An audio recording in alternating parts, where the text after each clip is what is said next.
Applecage has a good question. I think he wants you to get up and pick out your favorite book on the bookshelf behind you. Ooh, that's a good one. Yeah.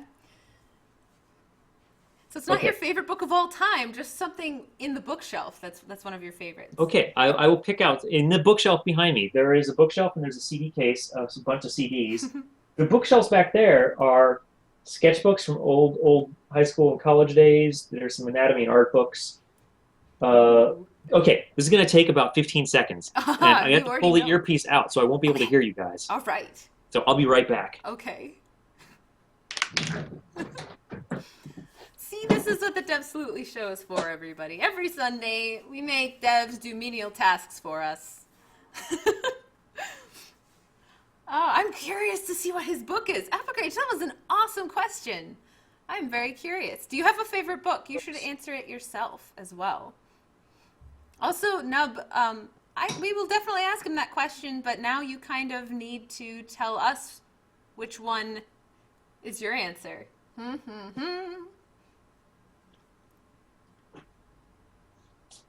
Now we can. Yes, that's exactly how audio works, Wicked and Cub.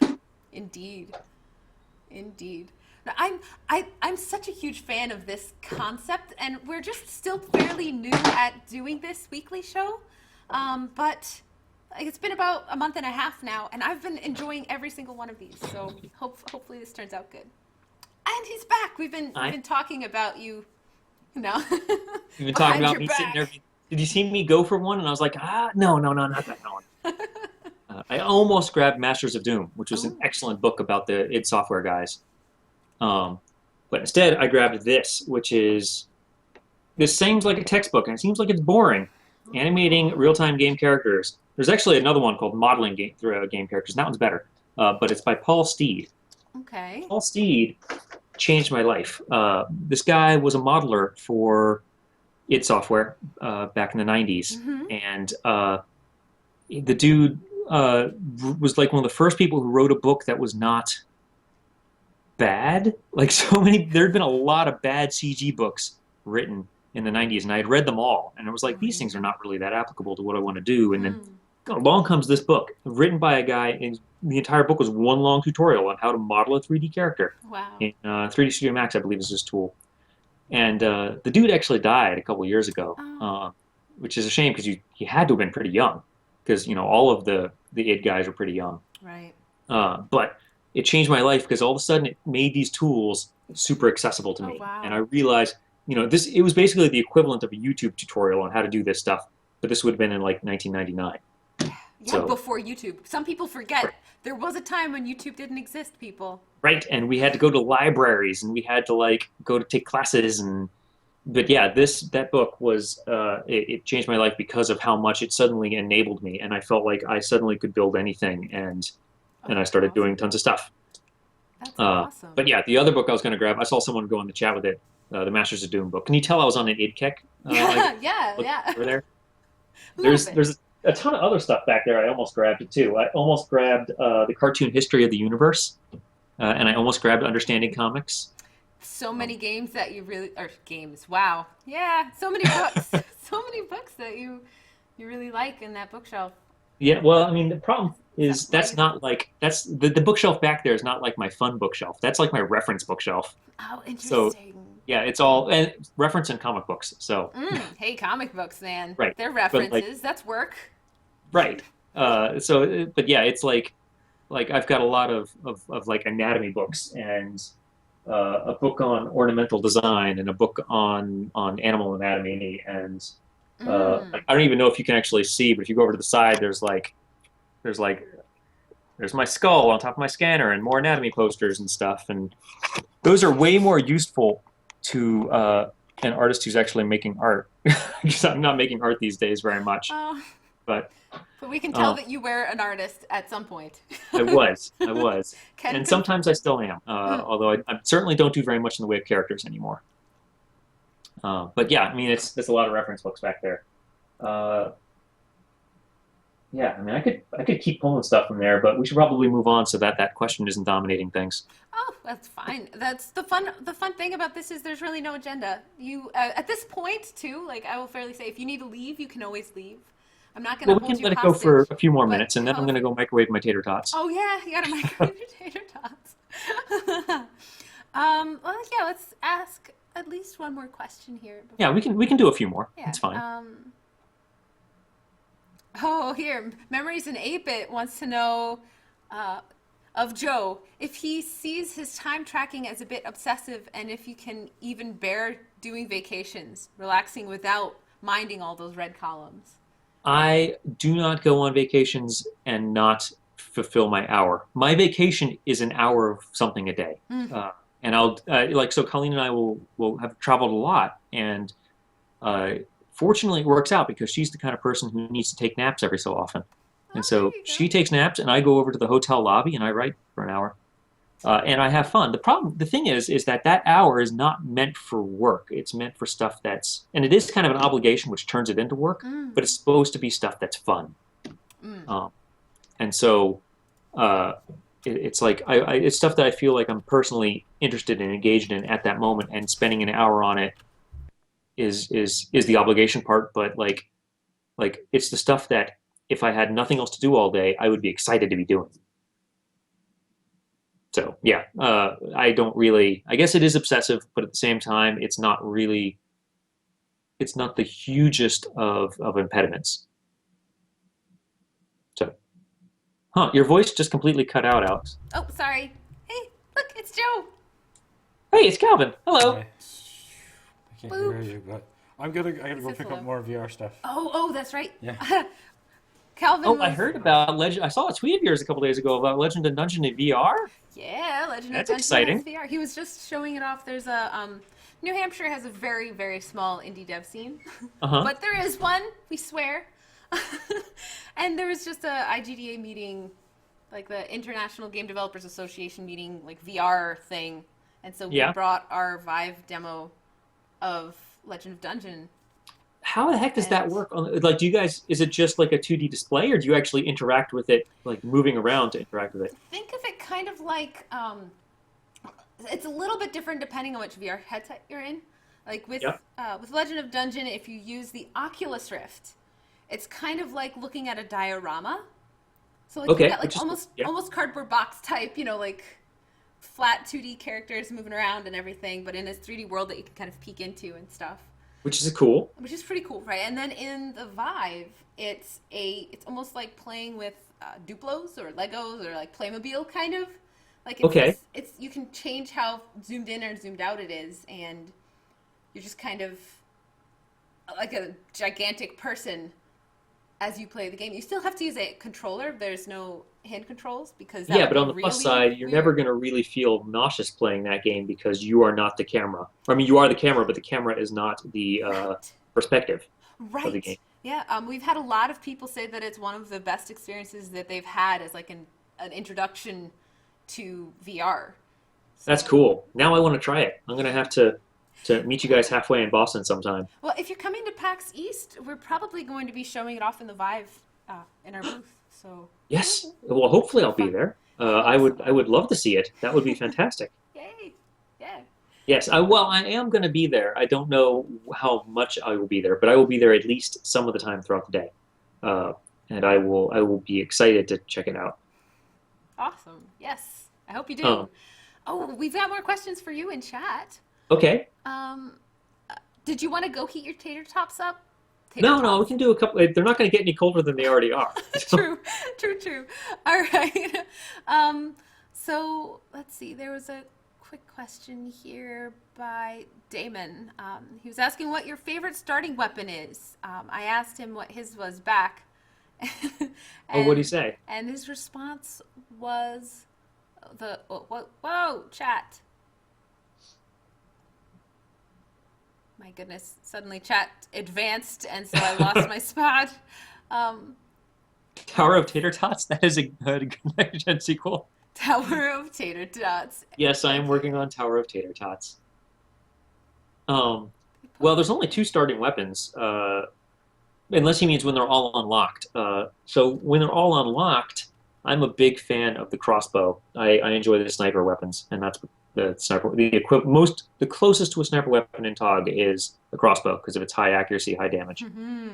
So that's the one I like. Oh, theirs is the consolation charger. Oh, that's fun. That's the shotgun type weapon, and that one's a lot of fun. Very cool. But yeah, my favorite is probably the crossbow. Also, I kind of like the particle effect for it. Particle effects make me like things more too. I like particle effects. It's got a nice weapon trail on it, or bullet trail, I guess, whatever you call it. Awesome. Very cool. So, got more questions? I feel like we've had a lot of real talk during this, but Yep. but I feel like that's one of the best parts of the Absolutely show. So I have some other questions, and these are actually stolen from like 36 questions you can use to fall in love. I think I have that book. No, I don't. It's I don't know. I read about it at some point. I thought it was a strange psychological experiment thing. Okay. But I thought it was kind of cool because this is my opportunity to help chat fall in love with you. So Robot All right. thinks that's like Calvin thinks that's completely lame, but I love it. So I'm gonna throw a couple of these at you. Let's and do it then. Only answer them to whatever extent you're comfortable. So like, because some of these are a little bit pokey and pryy, you know. So I'll try Okay. not to be too intense. How close and warm is your family? Do you feel like your childhood was happier than most other people's?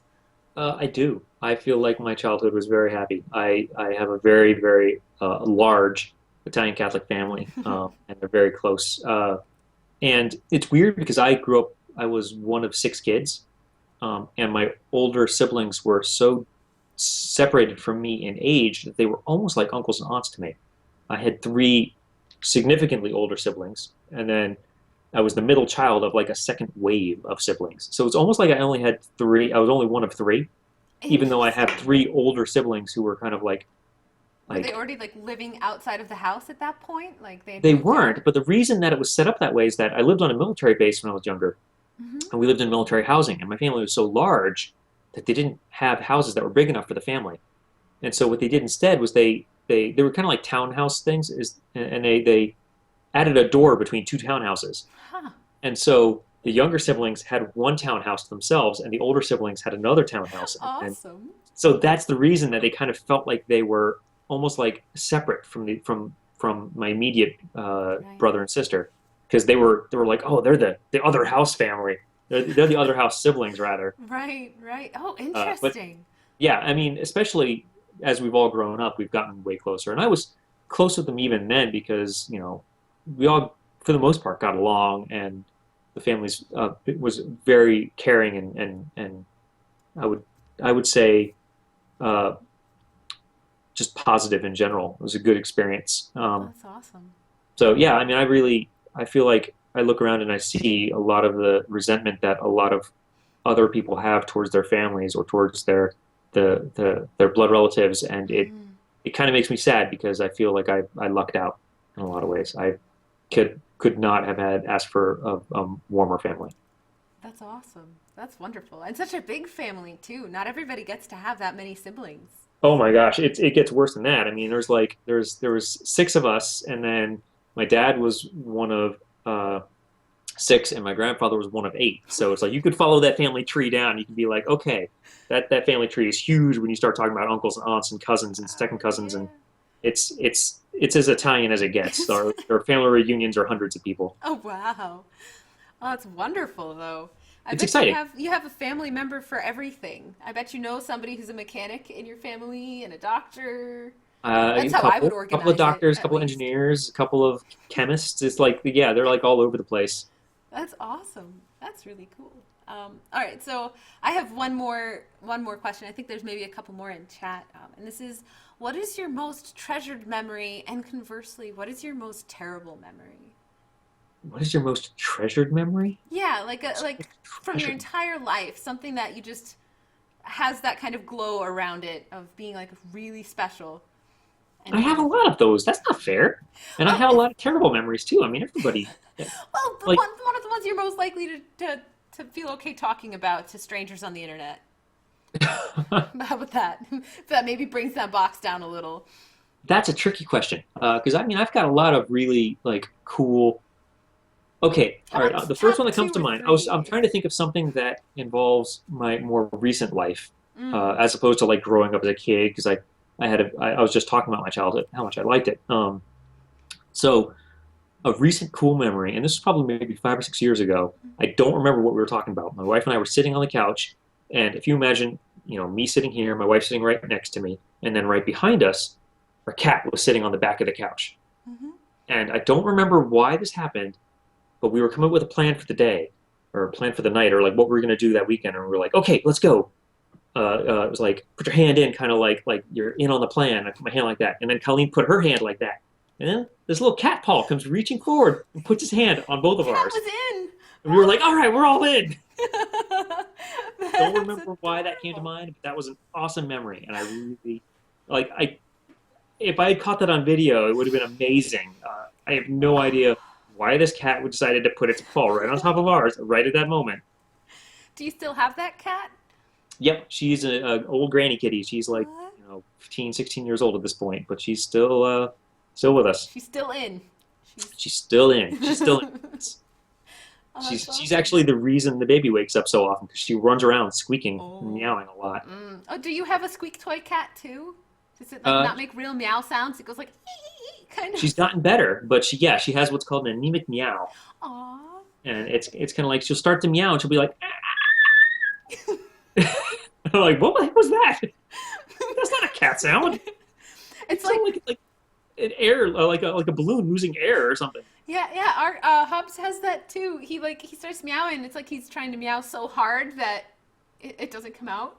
Right. It's like meow. Now, since the baby's been born, this cat has been meowing a lot more at us and has gotten a lot better. And all of a sudden, she's become a very loud meower. Oh. But before then, she was very she didn't know how to meow very well. Oh. Aw. Cute, but Yeah. now she's getting much more practiced at it. Uh-oh. Darn. That's interesting that she's sensed the change in the household. I think she gets fed enough because we just had her weighed by the vet. Her weight has stayed the same, but I think she's getting fed in smaller meals throughout the day rather than bigger meals. And I think that makes her grumpy. And so I think she Aw. always is hungry. Poor kitty. Yeah. She's like, no, don't change the way I eat. What have you done? Right. Yeah. So she's definitely more vocal in the last 2 months than she's been any other time in her life that I've known her. And then, okay, so that's one of your more treasured memories, or as far as like a little highlight in your life. What about It's a good. something? It's a good. What about a dark time? What was one of your more terrible memories? Something that you, I don't know, really regret, or if you could, erase from having ever happened, would do so. Or who knows, something less than that. It's a time you really badly stubbed your toe, Well, I'm very clumsy, so I do that a lot.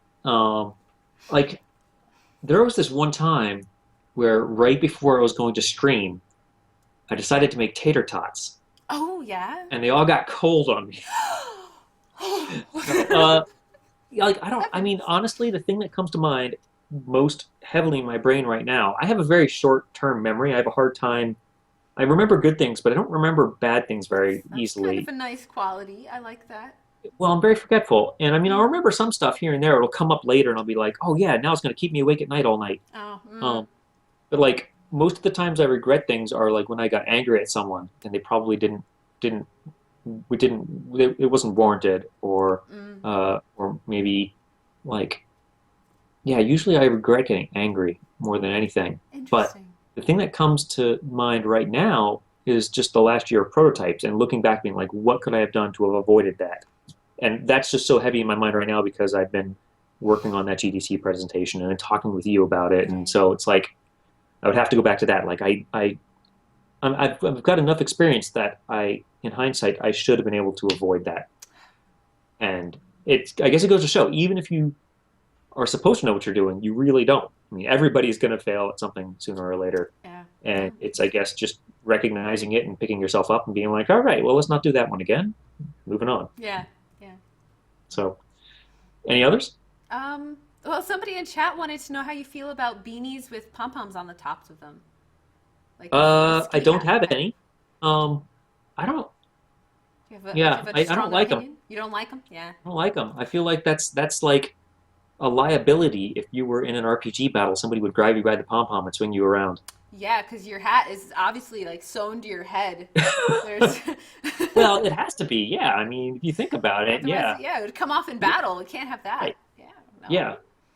No, I don't, yeah, I don't think I like pom poms on hats just because I feel like it's something about a pom pom up there feels a little dainty to me, and Mm, it's kind I'm of not. yeah, it's a little boinky. It's a little boinky, yeah. Like I'm not. I don't think I'm the kind of person. Look, I've got a skull on my cap. All right, I, Yeah, he's that says who hardcore. I am right This there. is who I am. Yeah, I like that. I um, can't center. It is impossible to center that thing. oh, oh no, There we a go. little. Oh nope, you're off. You have to line it up with your nose. Other way, I, other way. I do. My nose is crooked though. Good enough. There we go. That is really difficult to align correctly. Well, I'm also going backwards because I'm looking in the Right, it's a video. mirrored video. Yeah, yeah. Yes. Oh, that was a bad idea. So here's Okay. another good question. When did you last sing to yourself? Like not Oh, to geez, someone like 20 else. minutes ago. Oh No, yeah, not you're 20 just minutes ago. Like I walk around entirely all day long just like singing to myself. nice. I love Yeah, it. most of my life is lived in song. So Um, here's the question: are you kind of like me, where you're like an absorptive sponge slash jukebox, and you end up kind of like going out to the grocery store or something and coming back with whatever horrible music was playing in your head?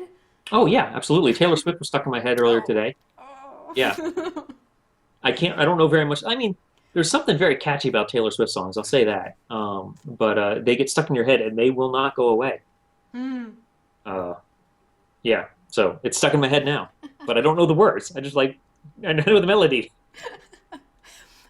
I enjoy sometimes like just speaking of music in general because I'm definitely a broken jukebox, but there's this song and the lyrics for it upset me so much. I can't remember the name of it, but the lyrics go something like, "I have loved you for 1,000 years, and I will love you for 1,000 more." Is like this one line in it, and like immediately my brain goes, lady, there's no way you've been allowed, like even alive for 1,000 years."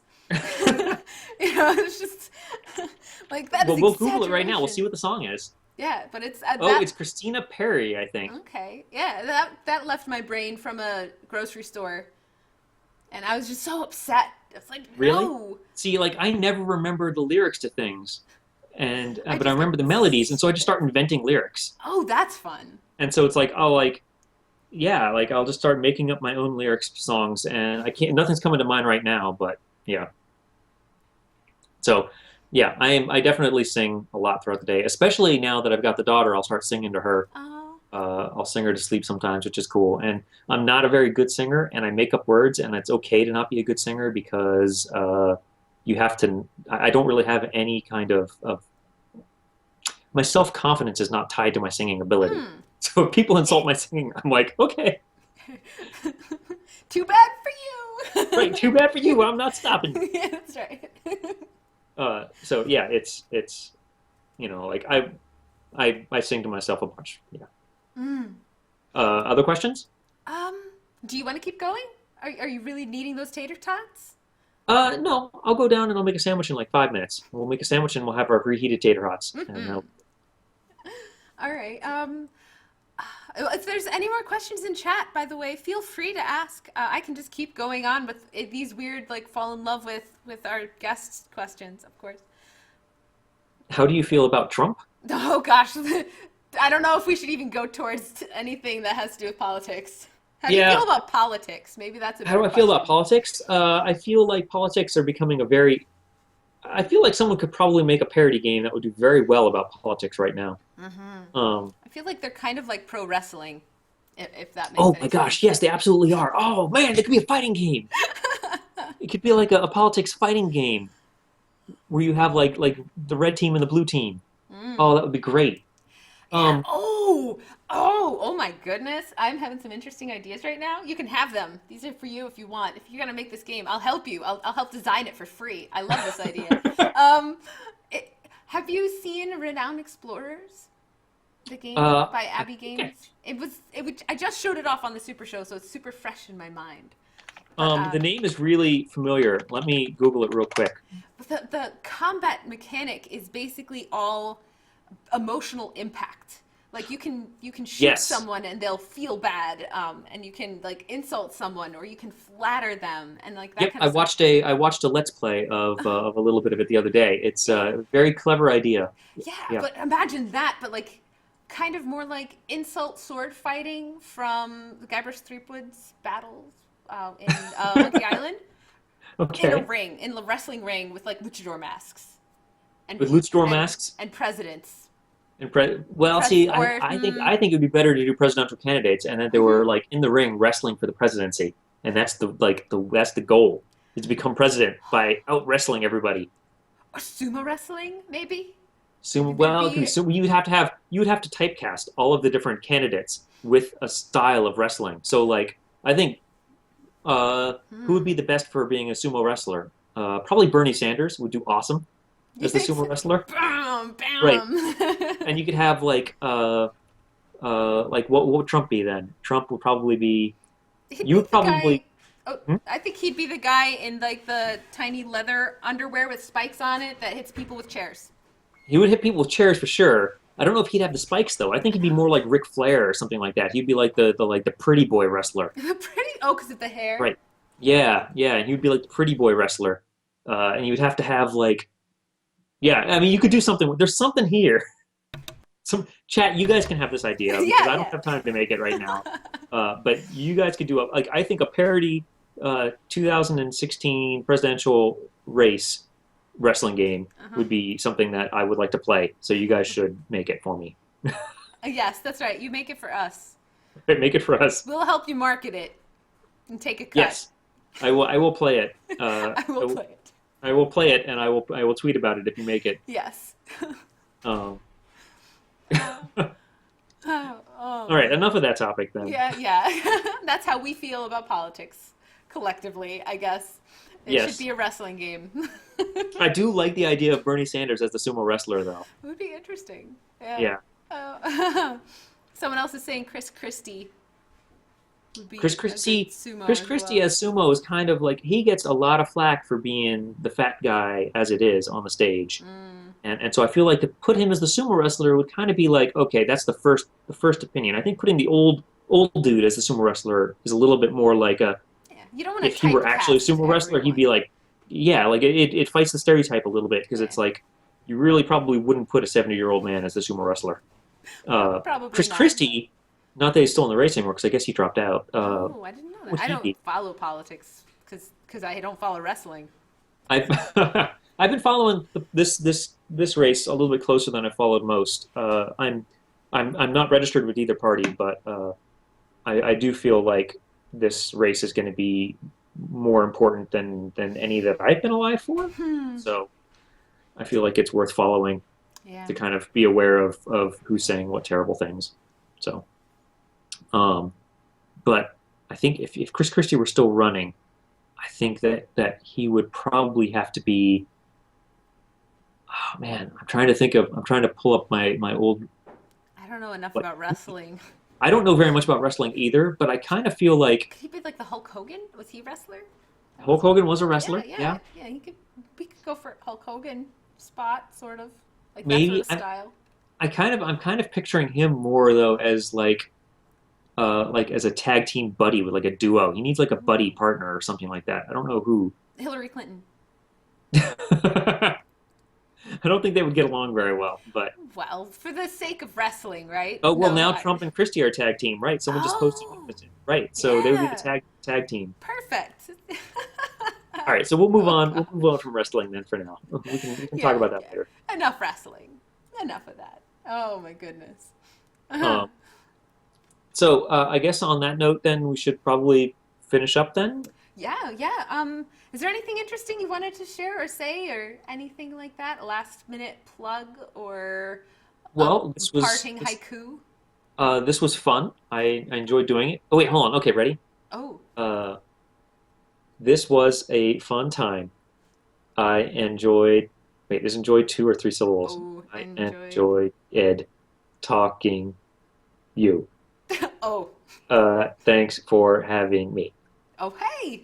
Yes, That was- actually, did you know though that haikus that 575 thing that they say that's rubbish? Oh, really? Yeah, I remember reading somewhere that a traditional haiku has nothing to do with syllable count. It's just supposed to be a poem that you can say in a single breath that's a single thought. Oh, I like And that. it's supposed to be something very poignant in the third line. Something poignant in the third line. Right. But it's supposed to be basically a single thought in a single breath. At least that was what I read somewhere, and that the 575 thing is just something we invented. Mm. Um, yeah. Jake the Snake. Jake the Snake. That's who Christy would be. Take the Yes. snake. He needs like a buddy snake or something. You're gonna end up hanging out with us for like a whole other hour, just like sticking What? Jake the politicians Snake into is the somebody says, ring. oops, he is a politician? Oh, I don't Oh, know. is he? Jesse Oh. Ventura was. I didn't realize Jake the Snake was. Million Dollar Man. Sergeant Slaughterer. The Undertaker. I recognize that one. Yeah, like some of these, like all of my wrestling knowledge comes from playing the Super Nintendo version of Royal Rumble, Oh, really? which was awesome. Wrestling, I don't really enjoy watching wrestling very much, but I love those Super Nintendo wrestling games. They were so much fun. That's awesome. Yes, they were great. Royal Rumble and like Raw, those were some good Super Nintendo games. I've never played any wrestling SNES games. What kind of, how do you even control wrestlers? It's Like, pretty funny because they kind of go off on their own if you're running, and it's very easy to like wind up in. I don't know. It's surprising. It's hard to describe, but they were very fun and they were very like not necessarily the most responsive of games, but there was a lot of depth to the combat in them. It was kind of like a slower version of a fighting game, huh. but you could use the environment to your advantage. So you could bounce off of things, you could climb up onto rings, you could grab chairs. It was very, very, very highbrow stuff. Um, but it made it a lot of fun. That does Yeah, sound like fun. it was a lot more fun than watching wrestling, in my opinion. There are Mm. people who are really into their yeah. There was a lot of grappling. There was a lot of like people jamming the buttons as fast as they could because Oh. the more you jam the button, the better off you'd be against your opponent. And Mm. it created a lot of oh my gosh, like me and my best buddy when I was in like or eighth grade. Or how young would I have been? How old was I when those were out? I guess it would have been like in fifth grade or sixth grade. We got in a lot of fights over those games. They were great games. That kind of great, huh? Yes. Yeah, they were good fights. But Oh, it's that's like that and awesome. Mario Kart. Oh, Mario Kart, yeah. Yeah, those defining elements of my childhood. That's awesome. Do you feel like those games that you played really early on, like super influenced the stuff that you did later? Oh, sure. If you look at Tower of Guns, there's stuff referencing the original Doom and the original Quake and Contra all Mm, over the place in that game. yeah. There's like Contra elements all over the place. It's like uh, as game developers, we're yes, we'll draw influences from our life experiences and from all the other things that we experience regarding, our other hobbies or our other favorite pieces of media. But we can never get away from those games that we were really excited about as kids. Like that's what informs our sensibilities. Yeah, it is interesting how you have like these very kind of specific point in your childhood where you're just very, I guess that's where you kind of absorb a lot of who you are. Right, In and a it's even sense? if it's like very quiet things too, because it's like, you know, like the timing of how a menu should feel is like forever linked to Doom in my mind, Oh, or forever interesting. linked to Mario Kart. Like that's how menus should feel. That's how responsive they should feel. Or like the pace of a game would be tied to those things, which in a way kind of dates you because like Because it's in my evolved over mind, I time. kind of like I need to make sure that I get that I keep playing current games, or else I may be stuck in sensibilities that are 20 years old. Mm, right. And while that's sometimes good, that can also Right. be not so It good. completely depends on the game. If you're making a retro game, then that's what you want. Right, right, But if right. you're not making a retro game, then you don't exactly want to be feeling like a 20-year-old game. Right, right. Um, So yeah. what kind of games do you play? Like you said recently, you haven't been really playing any games, but Well, I have there play. been some?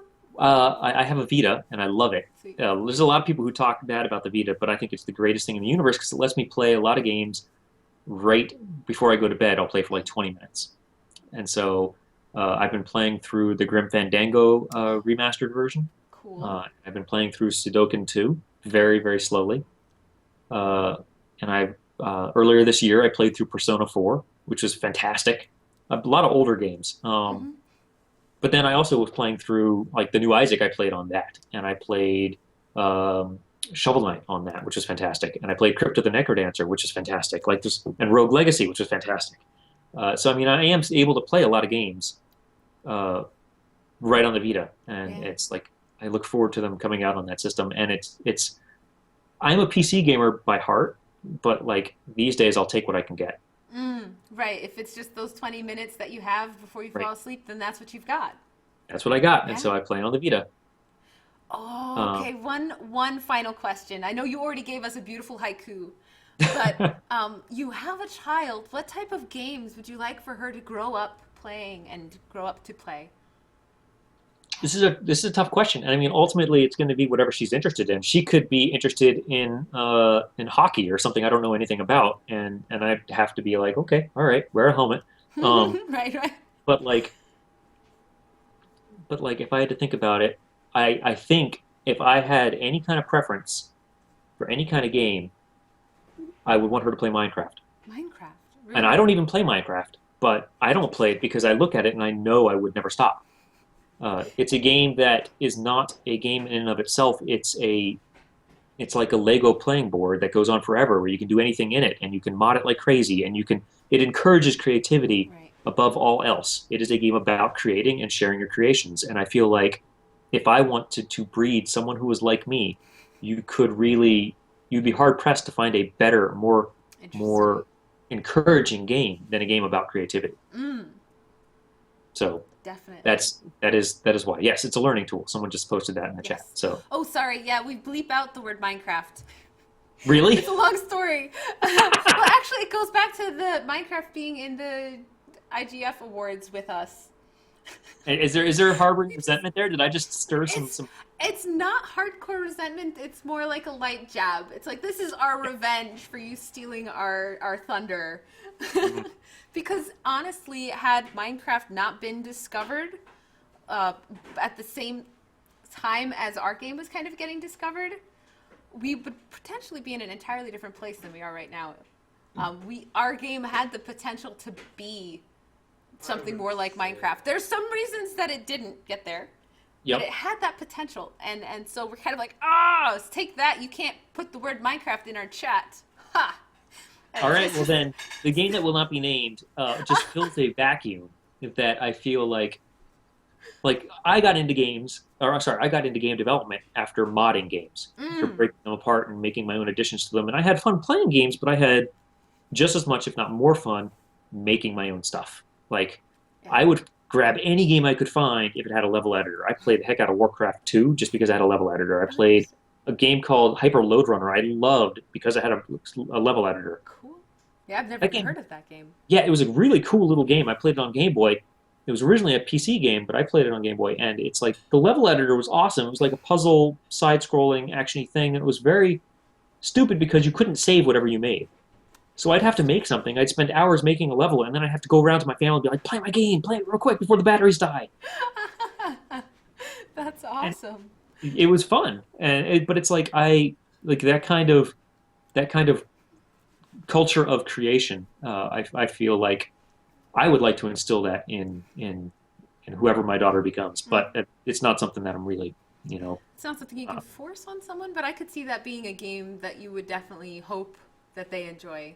Like just in the Minecraft, I don't have anything against them. It's a very childish jab at them. In all honesty, I actually have played the game a little. Unfortunately, I can't play first person games. It gives me a migraine, which is really oh, stupid. Like I can play Tower of Guns for 20 minutes and then I have to stop. It's like that level of like that's I just fine. can't do Too it. much tower guns will give me a migraine. Oh, It's but a lot of stuff going on in that game. Minecraft is actually far worse. I can't play it for more than 5 minutes because of a lot of the field of view stuff. Maybe it's changed in the last couple of Yep. years. I'm not sure, but can't play it. But I loved it. It was fantastic for the reasons you're talking about. It really was this world that you can be as creative as you want in. Well, right, and I mean, you could just as easily say something like Terraria, which is the Mm, 2D version of it, yeah. but Minecraft also has a very very heavy mod community around it, which is why I would pick it because it's like that could be something where you could spend your entire childhood video gaming career on variations of things in that game Yeah. and never run out of things to do or things to make. there's beginning levels of like here's how you learn how to program in that. The second you start getting into like I guess they call it Redstone. It's basically logic, which I think is really cool. Yeah, Um, yeah, it's circuitry, I think. yeah, but it's like gates. Versus It's like go through this one, don't go through this one. It's right. like Yeah. it's the beginning of thinking like a programmer. And I don't consider myself a programmer, but I can see how it is going to become the new version of literacy Right. for our children. Yeah, oh totally. But see, that's another thing about the Never Donk game that we had. Our first game, it had a visual programming language built into it Yeah. that let you do all kinds of cool things. We actually had some like 11-year-olds starting to learn programming from the game. It was See, absolutely fantastic. what the heck was it called? Never Donk? Never daunt, like Never, dauntless. Never daunt. never daunt. Yeah, I've 8-bit. never even never daunt 8-bit. Oh, it is very blocky. You're right. It was much more bright and colorful and kind of like weird electro fantasy kind of. But Why you guys never told me about this? I thought that your first game was Legend of Dungeon, oh, but it was that's not stuff. It doesn't look like you're restricted to the grid though. what grid? So it doesn't like there looks like there was stuff that was diagonal and stuff. Yeah, yeah, no, it wasn't. It wasn't a voxel-based concept or anything like that. It was actually made in Visual Basic, and an MMO, which is part of why it got nominated for technical excellence. Cool. But because apparently that's really hard. I'm not the programmer. That's all Calvin. He gets the props for that. Yeah, And this was back. This must have been back in like 2007. 2000. Actually, it was 2011. It was a 2010 technically IGF Awards. Hey, That was when Minecraft was like up there, and so were we. But we had been working on it since like 2006. is it just me, or I'm going to post something into the Skype chat real quick? And this is an image that was on, I guess, Rock Paper Shotgun Yes, back in the day. Is that like a little blocky version of Calvin? that is a blocky version of probably of Calvin. Yeah, in almost every game we make, he gives himself his hat. So he You're right. always Yes, has I his saw the hat and I was like, I know that hat. yes. There's one in Legend of Dungeon. I'm sure there'll be something hidden in Upsilon Circuit. Um, That's so very cool. That's awesome. yeah. But yeah, no, that was an interesting experience because it was such a like we really that was us really literally knowing nobody else in the industry and like breaking into it on some level. So it was a fantastic experience, even though in a lot of ways Minecraft stole our thunder. We didn't really have a lot of thunder to begin with because we didn't know what we were doing.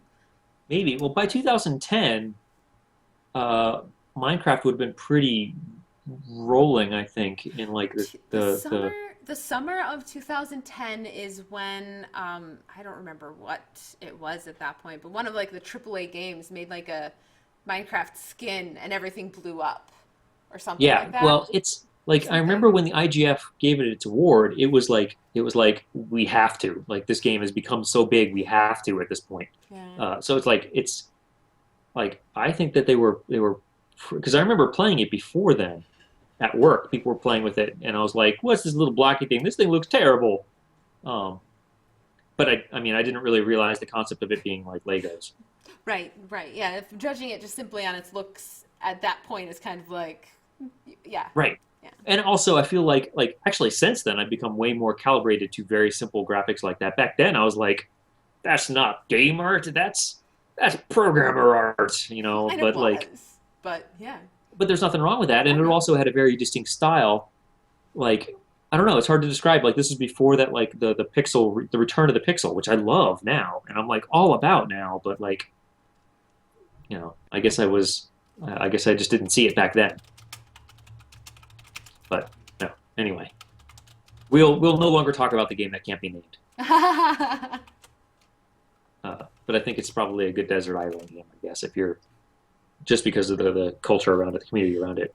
It's interesting because one of the things that frustrates me is that it wasn't actually all that innovative. It Uh-huh. it built off of a different game entirely. A game that they made or a game that someone No, else made? they basically cloned a game to begin with. No, I didn't know that. Yeah. And then what happened was it started to get a bit of a community, and they started taking community advice and creating stuff. It's very interesting. There's some strange things that I remember happening back in the day that seem to have disappeared from the internet that I can't say with confidence. Well, So I will not say them. But yeah, I don't. Yeah, it's also weird to look back and I mean, whatever the game was then, it's also not what it is now. And oh now you yeah, look at it, it is this learning tool. yeah. So I mean, whatever. It has grown, and it definitely deserves all of the praise that it gets. Well, it's gotten an awful. I mean, it's you have to think of it as Legos. Like I really do think of it. I don't think of it as a standalone game. I think of it as a substrate for which other things are built on top of it.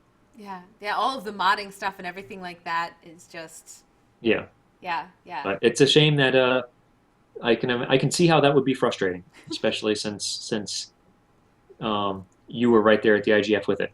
So It was fine. It was just the frustrating thing was being called a Minecraft clone when Minecraft itself was a clone of something. It just happened to be more popular, and that's yes, actually that's an interesting psychological phenomenon that happens, which is humans assume that the first time they see something, that is the first time that thing has existed. oh yeah, like dude, Tower of Guns has been called a Ziggurat clone 1,000 times, and it also gets weird because Ziggurat is a decent game. I think it's certainly is the best looking of the roguelite first person shooters. But it's another roguelite first person shooter that came out like 6 months after Tower of Guns. But they released on consoles around the exact same time. Oh, interesting. And I think Ziggurat beat me to consoles by like 2 weeks. And so everyone was like, "This guy made a quick clone of Ziggurat." I'm like, "You couldn't build a game in 2 weeks?" Like, what? I could rant for hours about how frustrating it is that people outside of any industry, but when they make some sort of judgment on like how anything should be happening inside of that industry. Like I used to wait tables, and I've been a waitress, and I've done food prep stuff, and Uh-huh.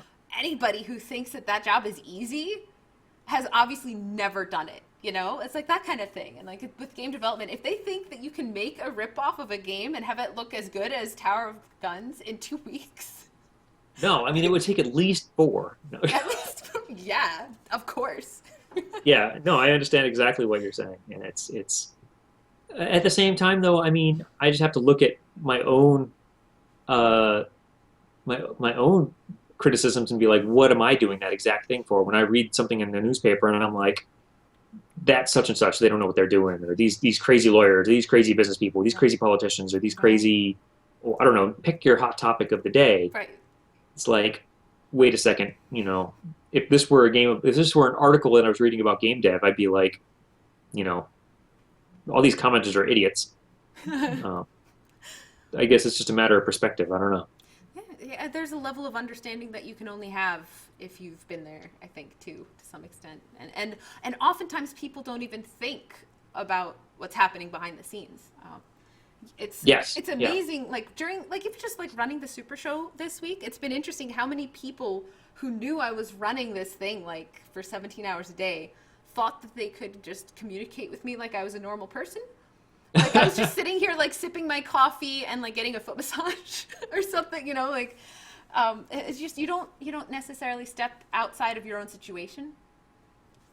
Yeah. Well,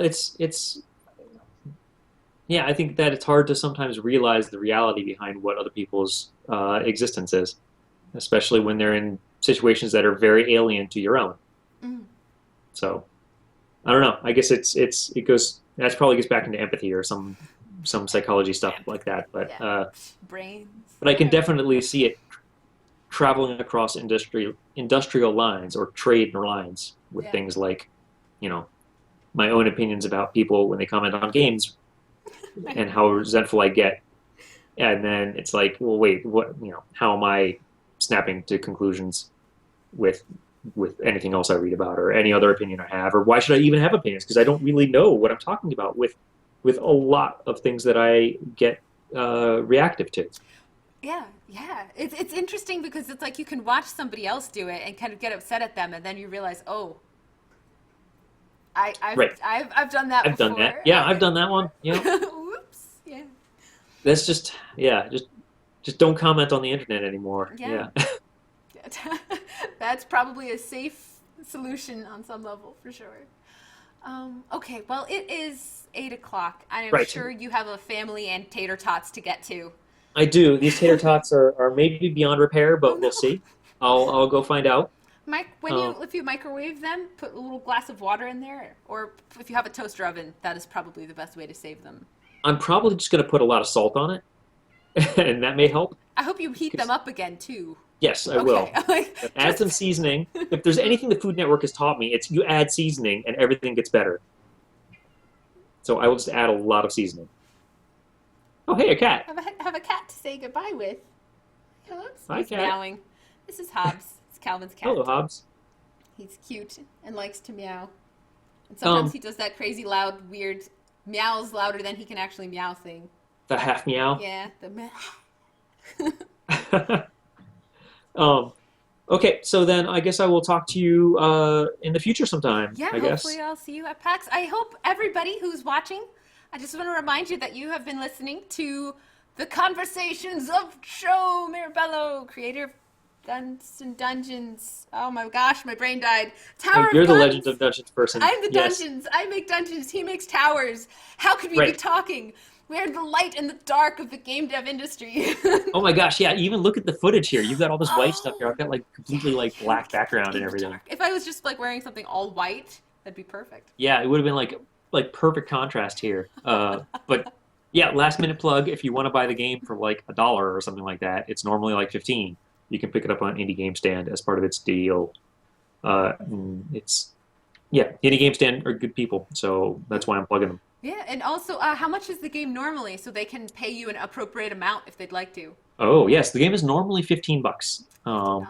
And it's I like to think that you would get maybe my goal was to make a game that you could get 8 to 10 hours out of before you felt like you'd seen a lot of the stuff. But I think Chris, whose memories an 8-bit in here, said that he's played 250 hours. So you can Awesome. somewhere between those two is probably if you're a fan of roguelites, is probably what you would get. It's a roguelike first-person shooter with a very gorgeous art style. Thank you. It was all hand sketched, all hand so I sketched. could be away from the computer. Yep. Very, very cool visual art style, and you get shot at by lots of very large guns. Yes, So you do. that's your It is dream. lots and lots and lots of bullets. I tried to get as many bullets on screen as possible, so it's kind of a bullet hell. So yeah, you do need a decent machine to run it. Otherwise, it'll not be very, very fast frame rate, and you won't enjoy the experience. So Right. Yes, enjoy the experience. Don't buy it Yes. if you have a potato computer. yes, if you have a potato, it's probably not going to run it. All right. Well, thank you again so much, Joe. It was really great catching up with you. I feel Yes. like everybody must have learned something about you at the very least. Well, I perhaps did. No. you learned about yourself. That's wonderful. Congratulations. Right. I think we all have learned a little something here. No, thanks for having me. It's always fun to catch up with you. You and Calvin are two of my favorite people in the industry, and I take any opportunity I can to hang out with you two. Well, thank you. Yeah, hopefully PAX East. Hopefully. Yes, hopefully PAX East. We'll stay I'll in see you guys touch. then. All right. Have a Right. great night. Enjoy your tater tots. Thanks. Take it easy. Bye, chat. Bye.